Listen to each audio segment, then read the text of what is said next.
இப்போ weight loss பண்ணணும்னு நினைப்பேங்க. Drink மாதிரி குடிச்சு குடிச்சு போர் அடிச்சு போகும். அதே நம்ம தோசையை எடுத்துக்கிட்டா எப்படி இருக்குங்க? அது எப்படி இருக்கிறது பார்த்துடலாங்களா? முளப்பு கட்டுறதுக்கு முதல் கொள்ளு போட்டுக்கலாம்.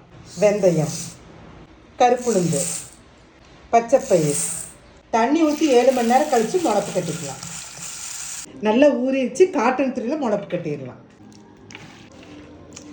இது மூட்டை மாதிரி கட்டிடலாங்க. ஒரு நாள் கழித்து பார்த்தா நல்லா முளப்பு வந்துடுங்க.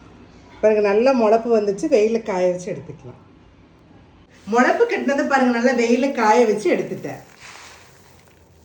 அந்த காலத்தில் ராஜாக்கள் பயன்படுத்தி கருப்பு கவுனி அரிசி வெயிட் லாஸ்க்கு நல்லா ஹெல்ப்ஃபுல் ஆகுது. இதை வறுத்து எடுத்துக்கலாம். பூண்டு போட்டுக்கலாம். மிளகையும் வறுத்து எடுத்துக்கலாம். சீரகம் போட்டு நல்லா வறுத்து எடுத்துக்கலாம். இது எல்லாத்தையும் ஒன்றா சேர்த்து அரைச்சி எடுத்துக்கலாம். பவுடர் அரைச்சி எடுத்தாச்சு. இது தோசை மாவோட கலந்துக்கலாம்.